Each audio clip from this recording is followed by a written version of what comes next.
kahit tag-ulan, nandito po tayo. Lahat po na naririto ngayong araw na ito ay mapalad at tatanggap po ng blessing sa ating Panginoon. Yun po ang kanyang salita. Amen po ba?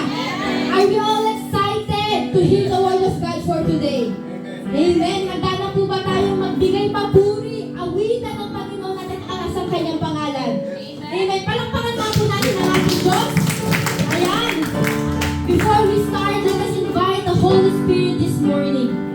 Hayaan po natin na ang Santong Espiritu ang siyang mamuna sa bawat isa sa atin sa umaga nito. Before we go to our praise and worship, let us just invite the Holy Spirit to be with us in this morning. Hallelujah. Let us sing this song, Come Holy Spirit.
Lord, maraming salamat po sa araw na ito, Panginoon.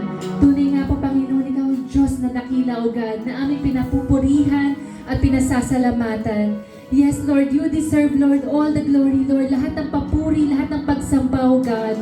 And Lord, kami po ay nagpapasalamat na once again, Panginoon, tinipon niyo po kami sa lugar na ito, sa tahanang ipinagkaloob mo, para sama-sama po kami magpuri, Panginoon. Sama-sama po kami i-celebrate, Lord, yung goodness niyo, yung faithfulness niyo, Lord, sa bawat isa. And Lord, we have so many things to thank You for. Yes, Lord, this Thanksgiving month, this month, marami po kami pagpapasalamat sa inyo. At higit sa pinagpapasalamat namin, Panginoon, is the gift that You, Lord Jesus Christ, has given to us. You yourself, Panginoon. Thank You so much, Lord, for dying on the cross for us. Thank You, Lord, for forgiving our sins, Panginoon, and cleansing us, Lord, from all our wickedness.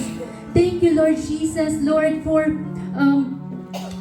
loving us unconditionally, Panginoon. Yes, Lord, hindi po kami karapat-dapat, yet You love us, Lord God, with an everlasting love, O God. And You gave us Your promises, Panginoon, na talaga mapanghahawakan namin, Lord God. In Your promises, Lord, we can stand. Lord, sa mga pangako mo, Panginoon, tunay nga po na nagpapakilala kayo sa bawat isa. So, Lord, maraming salamat po.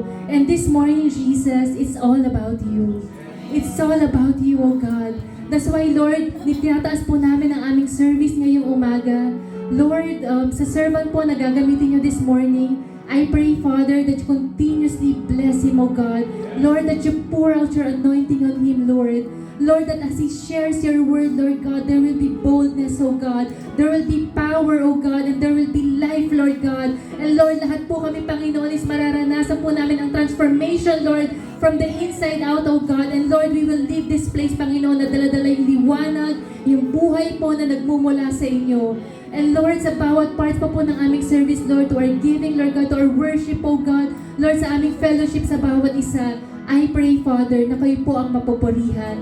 Holy Spirit, malaya po kayong kumilos sa aming kalagitnaan. So Lord, maraming salamat po, Panginoon. Ipinagkakatiwala po namin ang aming buong service sa inyo. Ito po ang aming dalangin. In Jesus' name we pray. Amen. Everyone says amen po. So, magandang umaga po sa bawat isa. Yan. Welcome po sa ating Sunday service this morning. Welcome po to JCCI Church. Yan.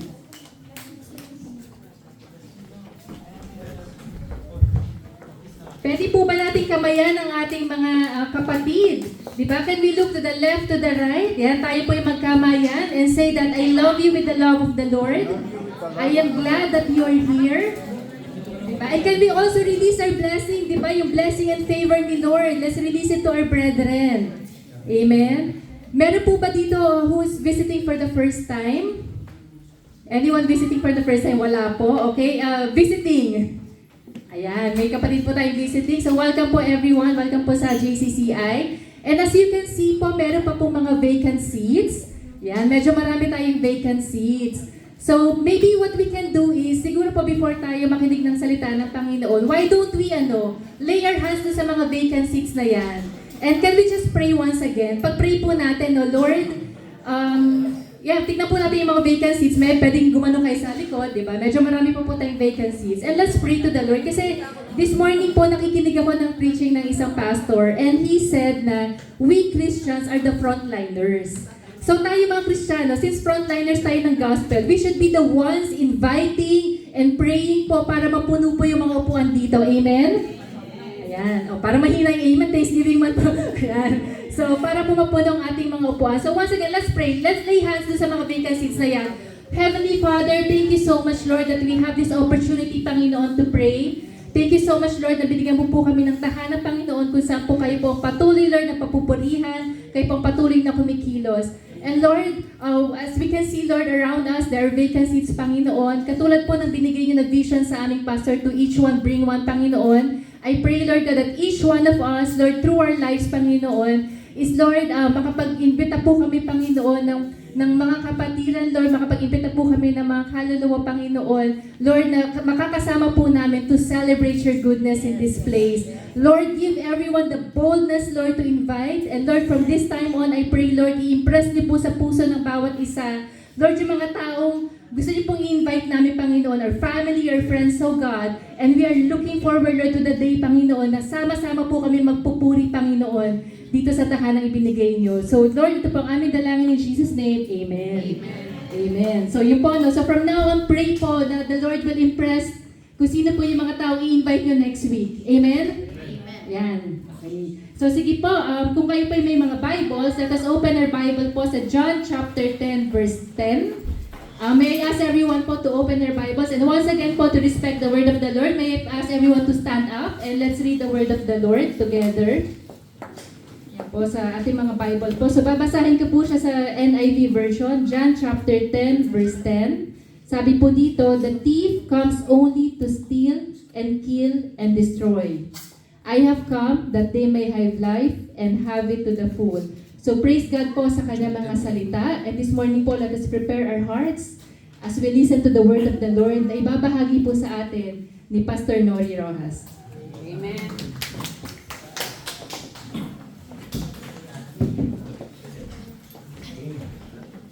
Good morning!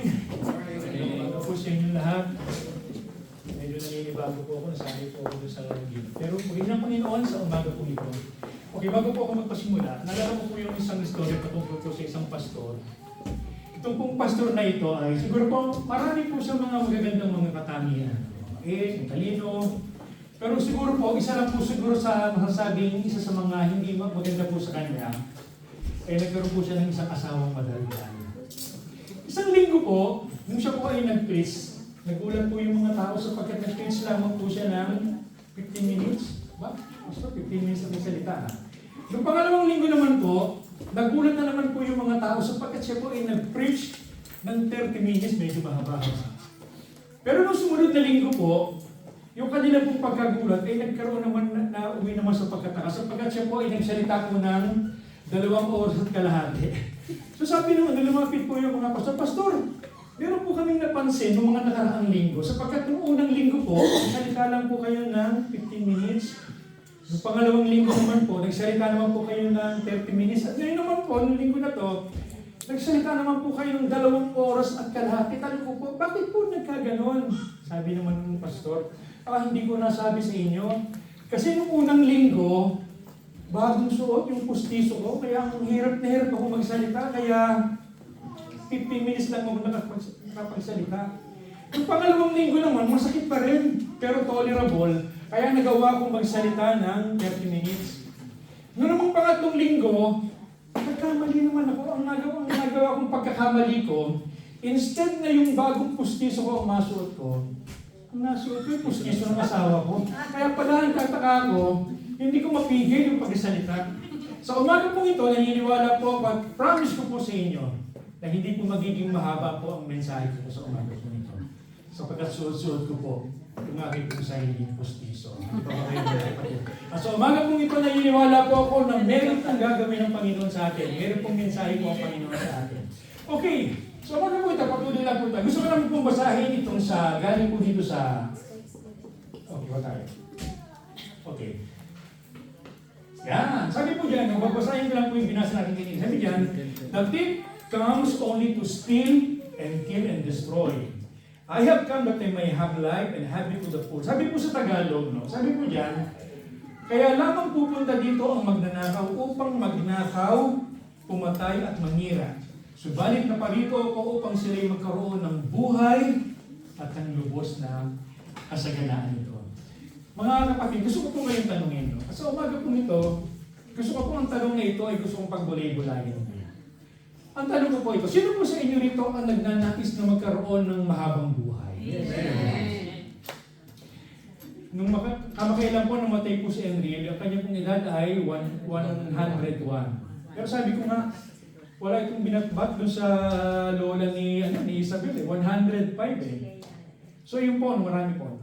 Marami po mga tao nang gusto po nila ay mahabang buhay. Ang pangalawang tanong ko po, sino na naman po dito ang nagnanais na kahit hindi masyadong mahaba, pero meaningful and very significant? Yes, yun. Diba, parang nagbago ka agad. Kasi gusto kasi tinan niyo po, ang buhay kasi pwedeng mahaba, di po ba? Pero you live in a miserable, naka-bedridden ka. Meron naman pong buhay na kahit hindi masyadong mahaba, pero very significant. Ang Panginoon niya po, 33 lamang po, pero naging very meaningful yung kanya pong buhay. Ngayon, ang pangatlong tanong ko po, sino naman po dito yung gusto niya, mahaba na, very meaningful pa? Sino naman?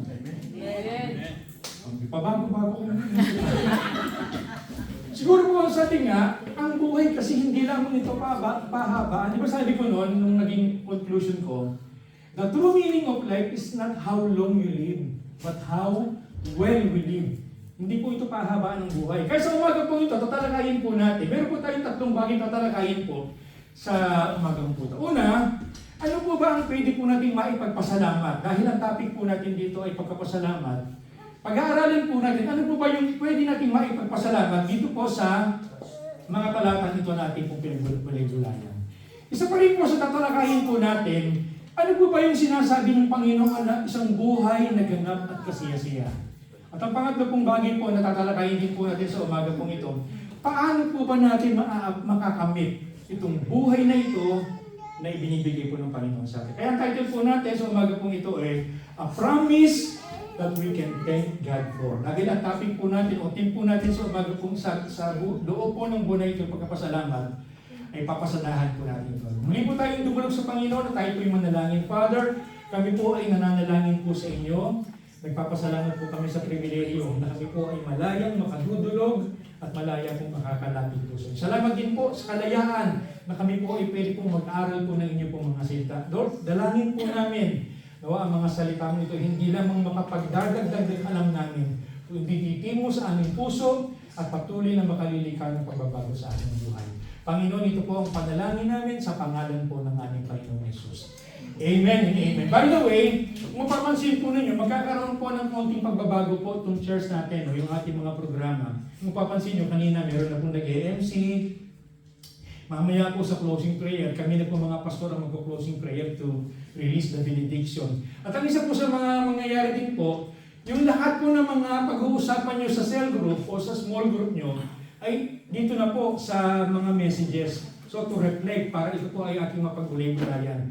Kaya kung kayo po ay nag-handle po ng small group, maganda po na mag-take down po kayo ng notes. Kasi wala po kayong i-discuss eh. Bagamat din po ay naka-record, pero maganda rin po na sa pagdating po ng service o sa pagdating po ng gathering nyo, kayo po ay makakapag-participate. So yun po ating pag-aaralan, the promise that we can thank God for. Isang pangako na pwede po natin maipagpasalamat sa Panginoon. Tulad na ng sabi ko, no? Ano po ba yung mga bagay na pwede po natin maipagpasalamat dito po sa text na ito? Isang text lang po ito, isang verse lang. Pero ano po ba ang pwede po natin maipagpasalamat? Una, nakita ko po dito, God has a wonderful plan. Naniniwala po ba kayo na ang Diyos ay meron pong magandang plano po sa atin? Sabi diyan, hindi lamang siya may plano, kundi siya po ay merong magandang plano po sa bawat isa po sa atin. Kung babasahin nga po natin yung John 10, di ba sabi po diyan, ang magnanakaw ay pumaparito upang magnakaw, manira. Mapapansin natin, maging ang diablo may plano po di po ba? Para sirain po tayo, pagnakawan po tayo. Pero sabi diyan, ang Diyos, meron din siyang plano po sa atin. Upang tayo po ay bigyan ng isang buhay na ganap at kasiyasiya. Sabi rin po ba sa Jeremiah 29:11, I know the plans I have for you, says the Lord. Plans to prosper you and not to harm you. Yun po, isa sa mga pwede natin maipagpasalamat. Ang Diyos po ay meron pong magandang plano po sa atin. Pangalawa, God is willing and able to give it. Hindi lamang po ang Panginoon may plano sa atin. Ito rin po, siya po ay meron din pong kakayanan at willing po siya na ibigay itong magandang buhay na ito. No? Alam niyo po ba na marami po bihira po magsama ito, yung willing and able. Meron po mga tao willing sila. Willing silang katagpuin ng ating mga pangangailangan, but they are not able. Meron naman po able, pero they are not willing. Pero ang Diyos po natin, God is willing and able to give. Ito pong ipinangako niya po nito. Pangatlo po na nakita ko po dito, God can show practical ways to obtain it. Hindi sinabi ng Panginoon, bibigyan ko kayo ng isang buhay na ganap at kasiyasiya, pero bahala kayong diskubrihin. Hindi po. Mamaya po, yun po ang ating po pag-uusapan. So ito po yung tatlong bagay na nakita ko na pwede po natin may pagpasalamat. God has a wonderful plan. God is willing and able to give it. And God can show practical ways to obtain it. ito po gusto ko pag-aralan din. Ito yung tulad nga ng sabi ko. What is the meaning of this life? Sabi ng Panginoon, naparito ako upang kayo ibigyan ng isang buhay na ganap at kasiya. Ano bang ibig sabihin po nito? No? In my own understanding, ito po, it means, it is not just a merely existing life. Marami po mga buhay parang nag-i-exist lang eh. Hindi po talaga nila naranasan talaga yung totoong talagang buhay. Ngayon ang tanong po dito, paano po ba natin malalaman na isang tao parang nag-i-exist lang? Meron po tayong mga palatandaan. Una, yung parang routinary lamang po ang kanya pong buhay. Gigising, papasok sa trabaho, gagawa ng trabaho, uuwi, magpe-Facebook, matutulog. Ganun parang paulit-ulit lang. Pagka ang buhay po natin ay parang paulit-ulit lang, routinary, walang nangyayari. Wala tayong na-accomplish, hindi natin nagagawa kung ano po yung pinapagawa ng Panginoon sa atin. It means, we're just only existing, but we are not living. Hindi po yun ang plano ng Panginoon na klase po ng buhay natin. Pangalawa po na ibig sabihin po ng buhay natin, it means, it is not based on material abundance. Hindi po porke tayo po ay marami pong mga tinatangkilik nasa atin na po yung buhay na ipinangako ng Panginoon. Marami po tayo mga nakikita dito ba? Bilyon yung kanila po nasa account, yung kanila po mga assets. Pero makikita po natin sila po ay hinahabol ng batas, hindi makauwi sa Pilipinas, at talagang nasira yung kanila pong pangalan.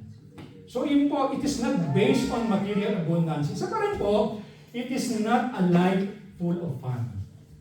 Alam niyo po ba yung salitang YOLO? Sino po nakakaalam ng YOLO? Y-O-L-O. You live only once. Marami po mga tao, ganito ang prinsipyo. Minsan ka lang mabubuhay. Kinakailangan samantalahin mo na. Magpakasayaan, hindi po. Hindi po gano'n ang klase po ng buhay na gusto po ng Panginoon. Ito po yung mga, what is the meaning of, hindi ito, humihinga lang tayo, hindi lamang ito base sa dami po ng ating mga ari-arian, hindi rin ito, puno po ng kasiyahan. Ngayon, ano po ito? Ano po ba itong buhay na ito? Alam niyo po sa amin, doon po sa mga hindi nakakaalam, ako po ay purong Tagalog eh. Taga Bulacan po ako. Taga Ubando. At kami po mga Tagalog, ako aaminin ko po, hindi talaga ako masyado magaling mag-English. Talagang purong, pero pagdating naman sa Tagalog, talagang masasabi kong medyo nakakaangat. At kami po mga Tagalog, minsan yung isang salita, ito po ay nabibigyan namin ng higit na mas maraming kahulugan. Like for example, yung salitang buhay. Sa iba parang, pag sinabing buhay, parang humihinga, may kilos. Pero sa amin po, minsan ang buhay po, it means beauty. Di ba pagka naalala mo po yung isang tatay, kasi nagkaroon siya ng isang anak na broken hearted na babae. Sabi niya, kasi hindi na nagkayos hindi na nagkayos yung sabi niya, ano ba naman anak? Bakit mukha kang bangkay? Pwede ba mag-ayos-ayos ka, maligo ka, mag-makeup ka, para magkaroon naman ng buhay yung mukha mo. Ibig sabihin lang, para muling manumbalik yung ganda. Di ba ito rin po ang nagiging natin, nagiging expression natin pag tayo po ay nakakakita ng magandang painting ni Kuya. Sabi niyo, wow, ang ganda naman ng painting na ito. Talagang buhay na buhay. Ibig sabihin nun, ang ganda. So yun po ang nais ng Panginoon na buhay natin. Nais ng Panginoon na tayo po ay magkaroon ng isang buhay na maganda. Pangalawa, nakita ko po dito, it means vitality. Pag sinabi pong buhay sa amin po mga Tagalog, minsan dito po ay nangangalogan po ng vitality. Naalala ko po nung kami po iniko-acquire noon. Magaling po yung aming pong instructors eh. Sabi niya, nung kami po, kasi meron kami mga member na parang walang malamya, alam niyo po yung salitang malamya, parang walang kagana-gana. Sabi niya, pwede ba pagka kayo ay kakanta, lagyan niyo naman ng buhay. Ibig sabihin naman nun, lagyan niyo ng sigla. Ibig sabihin naman po nun, pag sinabi pong buhay, is not only beauty, it means vitality. Yun po ang klase po ng buhay na nais ng Panginoon po sa atin. Isang buhay na maganda, at isang buhay na meron pong kasiglahan. Isa pa rin, pag sinabi pong buhay, it means power. Nalala ko po yung nanay ko, bumili po siya ng isang flashlight. Nilagay niya po ng battery. Ang problema lamang po, naiwan niya naka-open yung flashlight. Ang nangyari po, magdamag na nakabukas yung flashlight, kaya kinabukasan parang aandap-andap na po siya. Sabi ng nanay ko, pabira naman battery ito, napaka-igsik ng kanyang naging buhay. Ibig sabihin nun, napaka-igsik ng kanyang pong power. So sa amin po, pag sinabi pong buhay, it means power o lakas. So yun din po ang nais ng Panginoon sa bawat isa po sa atin. Isang buhay na maganda, isang buhay na masigla, at isang buhay na may kapangyarihan. Isa pa rin po, last, it means meaning. Nalala ko rin po nung kami po ay nasa Pilipinas pa, naging member din po ako ng choir. Ang nangyari po, meron po nag-imbita po sa amin sa choir na umatin po ng PICC. So ang laki ng expectation namin dun sa mga choir na magpe-perform. Nung nakita po namin yung choir, parang doon pa lang sila nagpa-practice, doon pa lang sila nag-enjoy. Sabi po ng isang kasama ko, pambira namang choir na ito, walang kabuhay-buhay. Parang sinasabi niya na, pambira naman itong mga choir na ito, walang kakwenta-kwenta. Sabihin naman po nun, pag sinabi pong buhay, it's not only meaning beauty, power, but sometimes meaning and significance o kwenta. So tandaan po natin, ito po yung klase ng Panginoon na buhay na gusto niya maranasan po natin. Isang buhay na maganda, isang buhay na masigla, isang buhay na may kapangyarihan, at isang buhay na mayroong kwenta o may katuturan. Diyan pa ba kayo mga kapatid? Tahimik po kayo. Ngayon, tanong ko po dito, pag-usapan po natin, what are the practical ways to obtain this kind of life? Ito po, kinagaganda po talaga ng preaching. Yung talagang, hindi lang siya basta theory, kundi yung tinatawag na practicality ng message. Ngayon, ito po yung pag-uusapan po natin, na dito po ako talaga magpo-focus na. What are the practical ways to obtain this kind of life? Number one, yung tinatawag na, think about the good. Sabihin nga po natin, think about the good. Mag-isip ng mga bagay na mabubuti. Mga kapatid, naniniwala po ba kayo na kung ano ang laman ng ating pong isipan, ito po ay nakaka-apekto po sa atin? May kausap pa po ba ako mga kapatid? Alala ko po si Pastor Joey Crisostomo. Sabi niya, ito po isa sa mga sinabi niya, kung kayo daw po ay discouraged ngayon, napakalaki po ng tsansa, marahil po ng mga nakaraang araw, pinuno mo ng mga bagay na nakaka-discourage ang iyong isipan at ito ay bumaba sa iyong puso. Sabi niya naman daw, kung tayo po ay punong-puno ng kagalakan sa araw na ito, marahil po ng mga nakaraang araw, pinuno mo yung isipan ng mga bagay na punong-puno ng kagalakan. Ibig sabihin lamang po nito, kung ano po ang ating pong iniisip, ito po ay bumababa sa ating pong puso at ito po ay nakaka-apekto po sa atin. Ito po yung ilang mga quotation. Sabi po dyan, sow a thought, reap an action. Sow an action, reap a habit. Sow a habit, reap a character. And sow a character and reap a destiny. Makikita po natin dito, yung ating palang destiny ay nagsisimula kung anong klase po ng pag-iisip meron po tayo mga kapatid. Kaya kung pangit ang ating pong isipan, yung ating pong mga iniisip, tandaan po natin, magiging pangit din po yung ating pong kahantungan. Sabi rin po dyan sa isang quotation na nakita ko, if our thought life is evil, our words and deeds that flows from within will be contaminated. So makikita niyo po, kaya isa makikita niyo yung mga tao po palamura, yung mga tao po kung ano po ang lumalabas sa kanila po mga bibig. Isa lamang po ang makikita po natin doon, marumi yung kanilang isipan, At yung karumihan ng kanilang isipan, bumaba sa kanilang puso, at ito po ang lumalabas sa kanilang po mga kaisipan. Sabi po ni Chinkitan, sino po nakakilala sa Chinkitan? Kilala niyo po ito. Sabi po ni Chinkitan, you cannot live a victorious life if you are living in a defeated mindset. Naniniwala po ba kayo nun? Hindi ba pwede sabihin, magtatagumpay ako. Pero ang inyong isipan ay punong-puno ng kabiguan. Hindi ko kaya ito.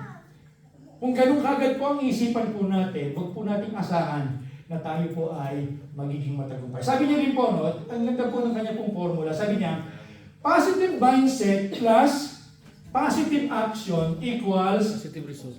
positive result. Ibig sabihin, pag tama po yung ating pong isipan, tama. Tapos tama pa rin po yung ating pong ginagawa, ito po ay mag-resulta ng magandang bagay. Pero pagbalik na rin natin ito, pagka mali po, negative po yung ating pong mindset, negative din po yung ating pong gagawin, asahan din po natin, magiging negative din yung ating pong mangyayari po. Ay ano pong sabi po ng Bible? Sabi po ng Bible, sa Kawikaan chapter 4 verse 8, mas maganda sa Tagalog eh. Sa Tagalog sabi diyan, ang isipan mo'y alagaang mabuti at ingatan. Sapagkat iyan ang bukal ng buhay mong tinatalian. Diba meron po mga tao talagang napakaingat. Yung asawa ko talagang napakaingat sa gamit niya.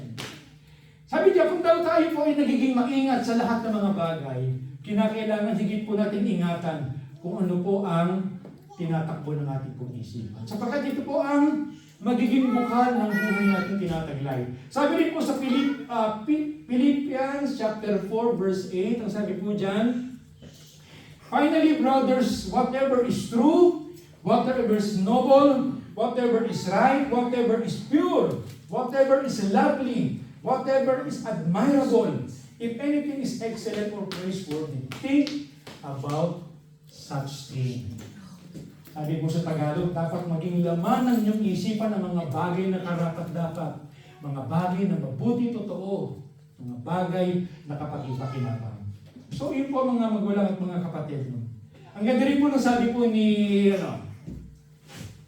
si Martin Luther. Sabi po ni Martin Luther, you cannot keep birds from flying over your head, but you can keep them from building a nest in your head. Ibig sabihin naman po nito, sa atin po bilang mga tao, kahit na po tayo ay mananampalataya, hindi po natin pwedeng maiwasan na meron po naglalaro mga iba-ibang kaisipan po sa atin, di po ba? Minsan kaisipan mga negative, malalas pong mga kaisipan, hindi natin pwedeng maiwasan yun eh. Pero ang pwede po natin maiwasan, yung mga negative thoughts na yan, yung mga lustful thoughts, ay maka-apekto na po sa atin, mga kapatid. Nandiyan pa po ba kayo mga kapatid? So, think about the good. Ang tanong ko po sa inyo mga kapatid, sa umaga po ito, ano po ba ang palagi niyong pinag-iisipan? Ano po ba ang palagi niyo pong pinagbubulayan sa bawat araw? Kapag ang pinagbubulay-bulayan po natin ang mga negative, magiging negative po tayo. Amen ba yun mga kapatid? Pero pag ang pinagbubulay-bulayan natin, yung mga magagandang bagay, yung mga pangako ng Panginoon, naniniwala po ako na tayo po ay magiging matagumpay. Amen ba yun mga kapatid? Palakpakan niya po natin ang Lord. Napakatahimik niyo.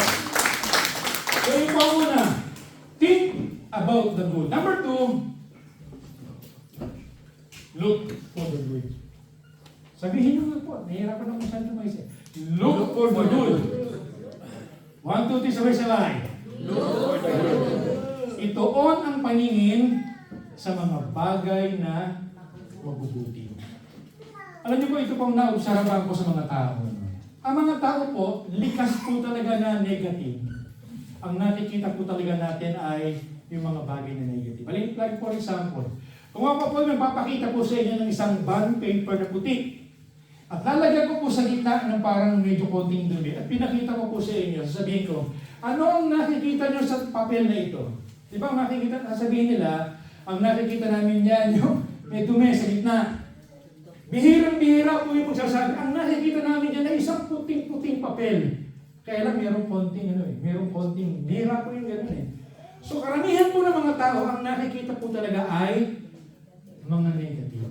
Kaya nga po sabi po dito, sabi po dyan, sa Hebrews chapter 12 verse 1 and 2, sabi dyan, therefore, since we are surrounded by such a great cloud of witnesses, Let us throw everything that hinders and the sin that so easily entangles.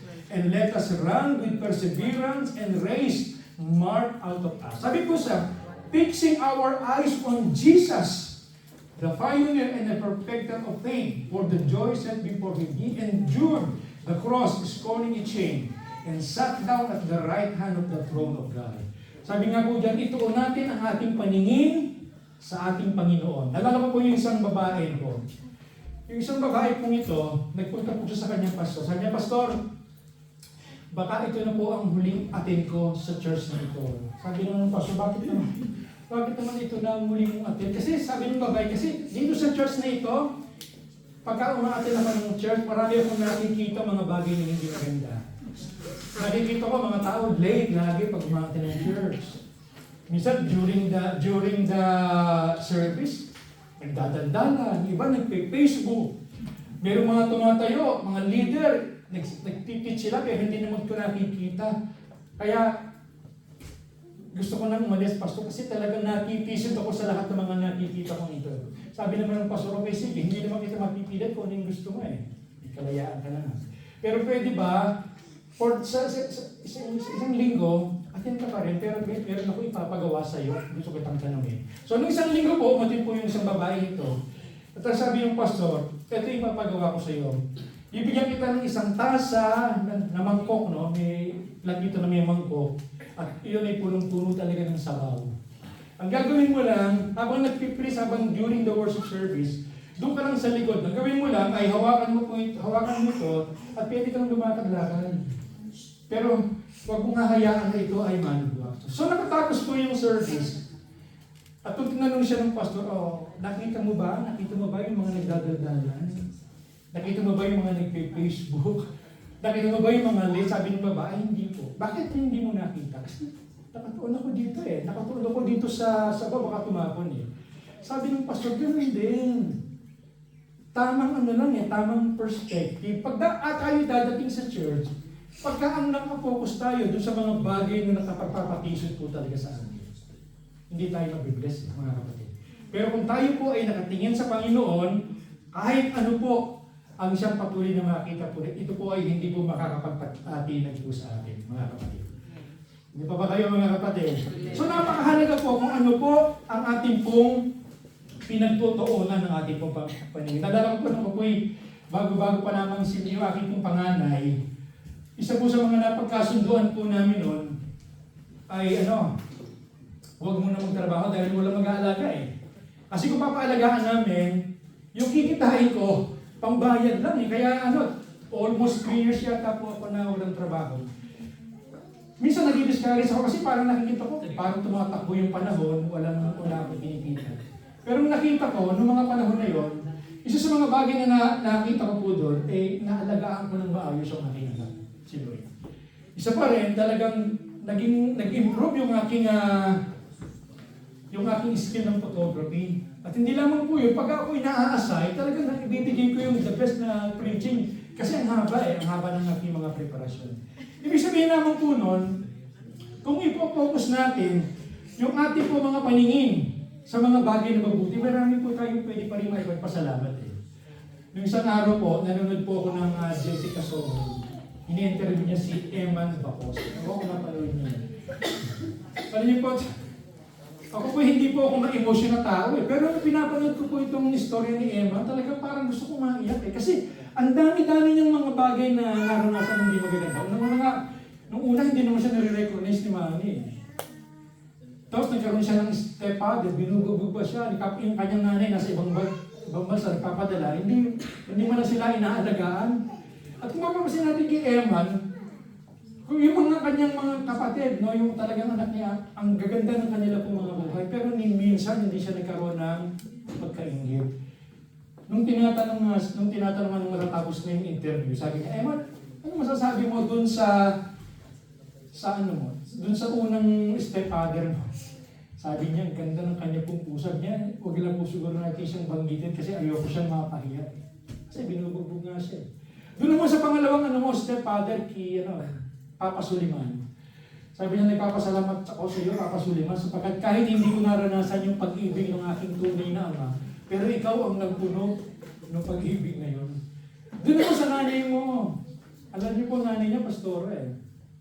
Sabi, ano naman ang sasabi mo sa nanay mo? Nanay, mama, sabi ko, ipapasalamat ako sa ginawa mong pagkalinga sa akin. Pero isa sa mga ipinagpapasalamat ko, dahil sa iyo nakakilala ako sa Panginoon. Ibig sabihin nun, itong si Eman pa, hindi niya ipinokus ang kanyang paningin sa mga bagay na pwede po makapagpahina sa kanya. Ipinokus niya doon sa magagandang bagay. Kaya makita ko po itong bata na ito, napakaganda talaga ng yung pagpapalaki kong ginawa po talaga sa kanya. So, ito po isa sa mga paganda po na maging po natin. Maganda po itong mag-develop po sa atin. Dapat ang tinitingnan lamang po din natin yung mga magaganda po sa buhay natin. Minsan po, maging sa pag-aasawa. Meron nga po isang mag-asawa, sabi niya, alam mo, gusto ko nang iniwalayin ng asawa ko eh. Kasi pag nag-aaway kami, lagi siya nag-historical. Sabi niya, pare, historical. Baka naman hindi historical, baka naman hysterical. Hindi, pare, historical eh. Kasi pag nag-aaway kami, binabanggit yung lahat. Nakikita niyo yung lahat ng mga pagkakamali ko. Kaya pala nag-historical. Kaya minsan hindi mo ma-face talaga yung mga kalalakihan eh. Meron naman pong isang lalaki, asawa, sabi niya, pare, patanungin kita, anong pamimiliin ka? Ano gusto mo, pera o asawa? Sabi naman nung lalaki, pera pare, pera. Bakit naman? Sabi, ang pera kasi habang tumatagal, tumataas ang interest niya eh.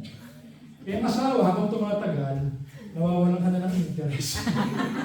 Minsan ganito po din po ba, pagka ang asawa, lagi po nakikita talaga yung lahat ng mga kamalian po talaga natin. Mawawalan po talaga tayo. Dapat po talaga sabi nga meron doon po pagkakaiba yung tinatawag na optimist and pessimist. Di ba yung optimist are the person who see opportunity in every problem. Pag sinabi naman pong pessimist, ito po yung mga negative eh. Ito yung tinatawag na nakikita po nila yung problema in every opportunities. Isa po, meron dito isang babae. Sabi po ng babae, nakita niya, tinitignan ng asawang lalaki yung picture niya doon sa wallet. Sabi niya, honey, kanina ko pa nakikita ang tinitignan mo yung picture ko doon sa wallet. Baby, sabihin ba nun, love na love mo ko? Sabi naman ng lalaki, hindi naman, bakit mo tinitignan yung picture ko? Sabi naman ng lalaki, kasi pag tinitignan ko yung picture mo, sinasabi ko sa sarili ko na kung itong babae ito na nasa litrato ay napagtitiisan ko. Mapagtitiisan ko rin yung lahat ng mga dilubyo na dumadating sa buhay ko. Minsan parang training din eh, pagka nagkaroon po tayo ng ganong klaseng asawa. So look for the good. Sabi nga po niya, brother and sister, I do not consider myself yet to have taken hold of it.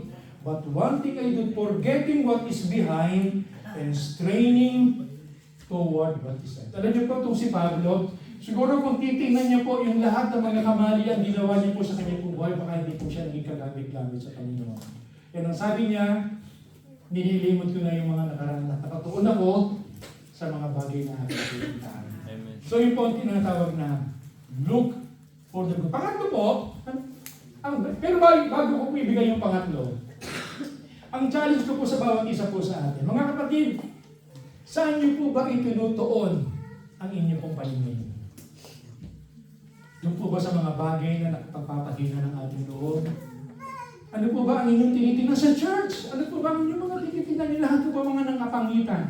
O yung lahat ng mga mabubuting bagay? Tandaan niyo po, pagka ipinokus po natin ang ating pong isipan sa mga bagay na pangit, papangit po tayo mga kapatid. So look for the good. Number 3, yung tinatawag na listen to what is good. Hindi po yan pabebe. Sabihin nila. Listen to what is good. Makinig sa mga bagay na mabubuti. Alam niyo po, yung po mga bagay na nakikita natin, iniisip po natin, ito po ay nakaka-apekto po sa atin. Pero alam niyo po ba, maging yung mga bagay na ating pong napapakinggan, ito po ay nakaka-apekto po rin sa atin. Naniniwala po ba kayo naman? Subukan niyo po manood ng horror movies. Tapos i-turn off niyo po yung yung sound. Hindi ito masyado nakakatakot. Pero pagka pinanood mo, tapos merong may ganon, nakakatakot. Ibig sabihin lamang nun, Ano man po mga bagay na ating pong naririnig, ito po ay nakaka-apekto maging sa ating pong damdamin. Hindi po ba mga kapatid? Sabi nga, tatanungin ko po kayo, di ba may mga kanya-kanya po tayong mga bakuran, may mga bahay. Ano po kaya magiging pakiramdam ninyo pagka yung bakuran nyo ay tinatapunan ng basura? Anong magiging pakiramdam ninyo? Magagalit. Pero minsan, yung mga iba, nagtatapon sila ng mga basura sa tenga natin, pero hindi natin sila napapano. Okay lang. Kaya yun po nangyayari. Kaya nga po sabi po dito, no? So then, faith comes by hearing and hearing by the word of God. Ito pong pananampalataya, hindi ito basta-basta dumadating.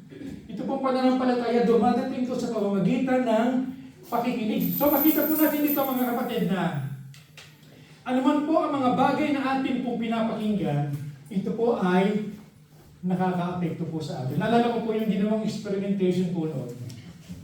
Patungkol po sa dalawang klase po ng halaman. Ito pong halaman pong ito ay pareho po sila ng klase ng halaman. Pareho po sila. Pareho po sila ng content ng lupa.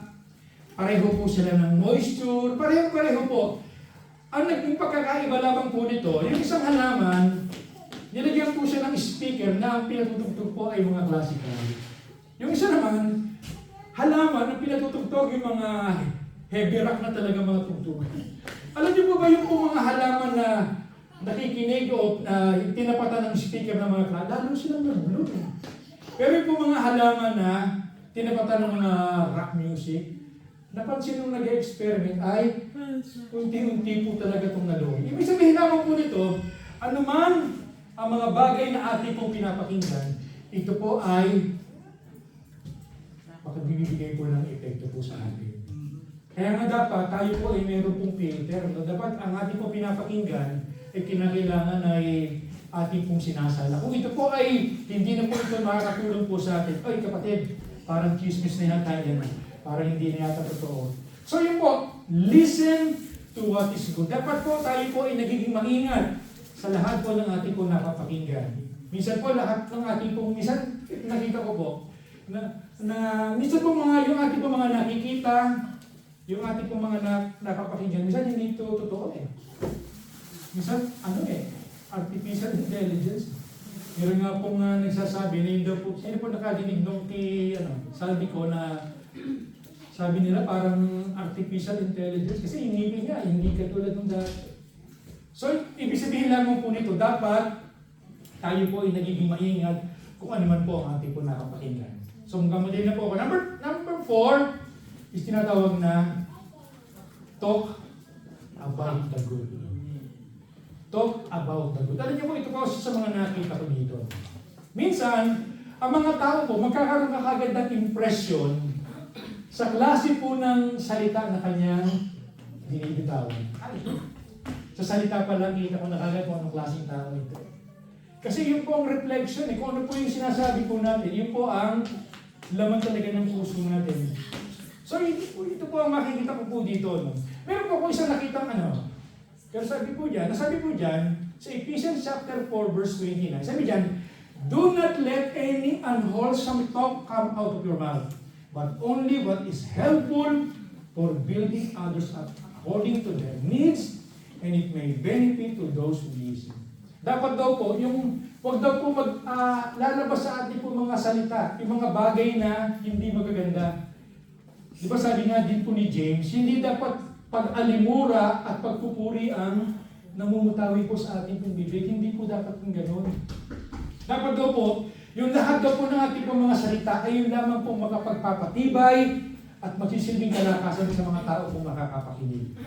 Yung isang po, meron po nakitang isang article. Sabi po dyan ay, think before you talk. Ewan kung niyo po ito. Hindi ko po alam kung alam niyo po itong pong think, it is an acronym. Sabi niya, bago daw po tayo magsalita, ito po yung mga bagay na dapat natin pag-isipan. Number 1, is it true? Yung po ating pong sasabihin, ito po ba ay totoo? O ito ay chismis lang? Ito po ba ay may batayan? Yung po ba ating sinasabi, hindi mo pa na-verify o sinabi mo na kagad? Dapat kapag tayo po ay magsasalita, lalabas po ang salita sa ating pumibig, kinakailangan It is true. Tama ba ito? Pangalawa, it is helpful. Ito po ba ay makakatulong? Nalala ko po nung po yan sa Pilipinas noon. Isa po sa mga hindi ko po makakalimutan ay nagkaroon po ako ng hindi magandang ugnayan sa aking pong spiritual leader, sa aking senior. At ang talagang alam niyo po, mahirap po pala pagka ikaw ay nagkaroon talaga ng sama ng loob sa iyong senior pastor. Mahirap. Kasi ako yung assistant niya. Ang hirap. Kasi sa mga membro, okay lang, para sa akin. Pero pagka yung senior, hirap kasi lahat ng mga sinasabi niya, kasi pag nagpipreach ang kilay ko, parang nasa kisa. Ito ang naniniwala eh. Kasi parang may bara na kagad. Ang nangyari po noon, yung po sama ko ng loob, sinabi ko doon sa best friend. Yung problema, yung best friend ko, meron din palang sama ng loob. Kaya nangyari, hindi po nakatulong yung aming pong pag-uusap. Lalo lang na-amplify. Oh, ganun talaga siya eh. Mahirap po pala pagkagano. Hindi po nakakatulong. Kaya tandaan po natin, kung lahat po ng ating pong sasabihin, tanong po natin, ito bang sasabihin ko, ito ba makatulong? Kung hindi, huwag na lang. Number 3, it is inspiring. Yung pang ating lalabas sa ating pong bibig, ito po ba yung makapagbibigay ng lakas, makapagbibigay ng inspirasyon doon sa ating makakapakinig? O ito po yung makakapagbigay panlilipay-pay lang? Sa pa rin, it is necessary. It is necessary. Nung kami po ay nasa Pilipinas noon, ang nangyayari po na pagka mayroong mga special event, tulad ng love course in marriage, o kaya sa couple, kami po ang nag-handle po ng mga question and answer. Meron po isang tanong doon, sabi niya, Pastor, ang tanong ko po ay, ako po ay nagkasala. Ang nagawa kong pagkakasala nito ay, may asawa na ako, nagkasala ko. Pero itong pagkakasala nito ay hinihingi ko na ng tawad sa Panginoon. Talagang kinalimutan ko na. Ang tanong ko, kailangan ko bang sabihin ko to sa asawa ko? Paligid niyo, ano ba? Ano sagot niyo? Kailangan ba sabihin pa? Yes. Sino nagkasabihin ito? Kailangan sabihin ko sa asawa ko. Tapos na eh. Yes. Sino naman dito nagkasabihin hindi na kailangan? Sabi dyan, it depends. It depends. Halimbawa, kung yung asawa mo, hindi niya kakayanin. Nung sinabi mo, ikaw nga, gumamang kalooban mo, pero yun ang mga asawa mo, nabigatan naman, di parang isinali mo lang sa kanya. Sabi nga, depende ito sa kakayanan. Pero kung kakayanin niya, kung ito yung makapagpapatibay sa relasyon, kasi unang-una, inihingi mo na ito ng tawad sa Panginoon eh. At hindi mo naman ito ginagawa na. Pero para sa akin, parang hindi na kailangan, para maging matahimik na lang. So it is necessary. And finally, is it kind? Yung po bang sasabihin po natin ay makakasira ng puri. Minsan talagang pagka ang ating po mga salita talagang mga marites. So is it kind? Tandaan po natin, kapag ito po ang ating pong tandaan po natin ito. Sabi po sa Proverbs chapter 18 verse 21, King James, death and life are in the power of the tongue. And they that love it shall eat and fruit thereof. Sabi, ang yung pong mga lumalabas sa ating pong bibig, ito po ay pwede po maging kamatayan o buhay. Napakahalik. Kaya nga po dapat nagiging maingat po talaga tayo sa lumalabas po sa ating bibig. Tandaan po natin, minsan po, yung po mga salita po natin, ito po ay nagiging beneficial po sa atin. At kung minsan naman po, ito po mga salita po natin, ito po ang magpapahamak po sa atin. Ulitin ko po yun. Minsan, yung po mga sinasabi natin, yung mga salita natin, ito po ay very beneficial sa atin. Minsan naman po, yung mga salita po natin, ito po ay makapagpapahamak po sa atin. Nalala ko po yung isang kwento, patungkol po sa isang serial killer. Itong serial killer na ito, kakaiba po siya, sapagkat ang mga pinapatay niya lang, ay mga Bisaya. Sino ba ito mga Bisaya? Yun ang Bisaya po. Alam niyo po, magagaling ang mga Bisaya. Talaga meron ako mga kaibigan, si Pastor, si Pastor Andy, magaling yun. Isa po sa mga, ang katangian po ng mga, magagaling talaga sila mag-English, no? Pero nagiging problema lang po ng mga Bisaya. Meron po mga Bisaya na parang may accent eh, parang baluktot yung kanila po mga. So ito pong serial killer na to, isang gabi, nakasalubong niya yung 3 tao, no? Ganito sa mga Bisaya. Hoy, kayong 3. Mga Bisaya kayo, no? Sabi nung isa, ikaw, Bisaya ka?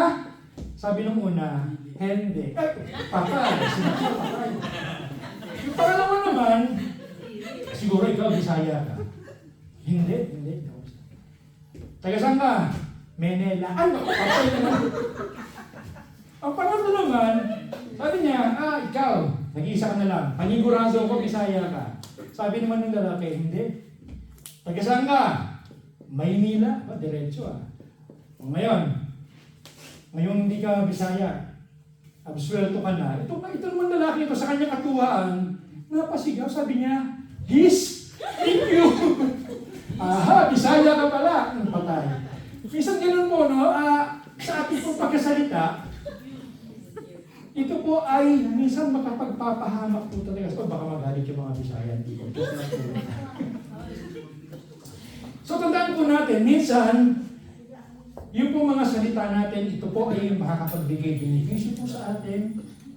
Minsan naman po, ito po ay makapagpapahamak sa atin. Tulad doon sa kwento, okay na sana Ligtas na sana, nagsalita pa hindi siya nagsalita dinibre na sa atin. So, ang tanong ko po sa inyo mga kapatid, kapag lumalabas po ang mga salita po sa ating po mga labi, sa ating mga bibig, ito po ba ay mga salitang nakapagbibigay kalakasan, nakapagbibigay inspirasyon? O yung mga salitang nakapagpapabahamak lang sa atin? Tandaan niyo po, sabi po sa Bible, lahat ng mga salitang lumabas sa ating pong bibig ay ipagbibigay sulit po natin sa Panginoon. Okay, malapit na po ako matapos. Ano ba? Nasa tayo. Number 5, do the good that you can do.